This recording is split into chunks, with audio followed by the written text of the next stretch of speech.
Bonjour, si tu me découvres, je suis Sidonie, professionnelle et passionnée de sécurité. Je partage sur cette chaîne de sensibilisation pour améliorer ta sécurité au quotidien. Alors abonne-toi si toi aussi tu aimes la sécurité.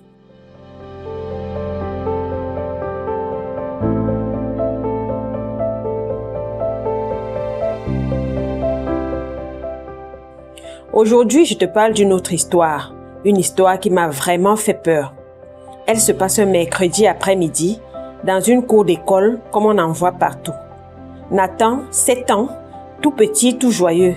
Il portait une belle écharpe rouge tricotée, le genre d'écharpe que font généralement les grands-mères. Elle était longue, très longue. En courant pour rejoindre ses copains, son écharpe flottait derrière lui, jusqu'à ce qu'elle s'accroche à une rampe d'escalier. Un coin mal fini, un bout de fer dépassé. Nathan n'a rien senti, il a continué à courir. Et là, tout d'un coup, l'écharpe se tend. Sa tête part en arrière, son corps se soulève, il ne crie pas, mais il ne respire plus. Une surveillante voit la scène en direct. Elle accourt, soutient immédiatement le corps de Nathan et le rapproche de la rampe qu'il avait accrochée tout en criant vers un autre enseignant. Celui-ci arrive en courant lui aussi, réussit à libérer l'écharpe. Tout se passe en quelques secondes et Nathan a pu respirer à nouveau. Il te saute, il tremblote, mais il est vivant. L'infirmier de l'école prévenu arrive aussitôt pour examiner Nathan plus en profondeur. C'est une amie qui m'a raconté cette histoire qu'elle a vécue. Et franchement, même en l'écoutant, j'ai eu peur. Et tu sais ce qu'il y a de choquant dans cette histoire? C'est que ce n'est pas un cas isolé.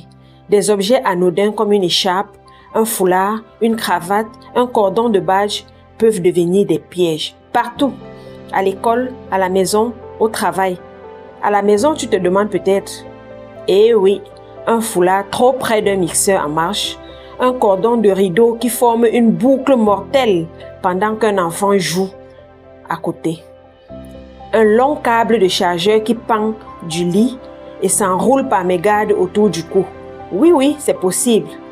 Et au travail, tu te demandes aussi, un badge autour du cou qui se coince dans une machine, une cravate happée par un engrenage, une écharpe accrochée à une grille, des écouteurs coincés dans un tiroir ou une imprimante. Il ne faut pas souvent grand-chose pour qu'une scène tourne au vinaigre. Un geste trop rapide, un angle mal placé, une seconde d'inattention, et ça peut suffire pour étouffer quelqu'un. On pense souvent que la sécurité, c'est pour les gros risques, les grosses machines, les accidents spectaculaires. Mais non, parfois, c'est un petit détail qu'on oublie. Ce n'est pas de la sorcellerie. Alors, on fait quoi?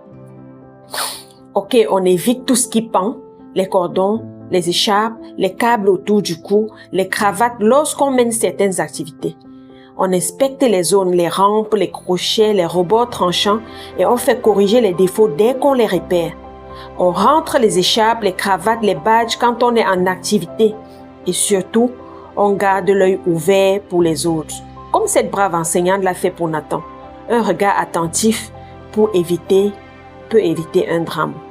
À propos de badges, dans certains milieux professionnels, il existe des badges à clip détachables conçus pour se libérer automatiquement en cas de traction. C'est une solution simple mais très efficace. Pense à en parler autour de toi si ce n'est pas déjà le cas dans ton entreprise.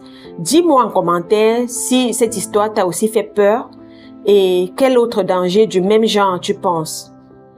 Et surtout, n'oublie pas de liker, de partager parce que parfois, partager une histoire, c'est peut-être sauver une vie. À très bientôt.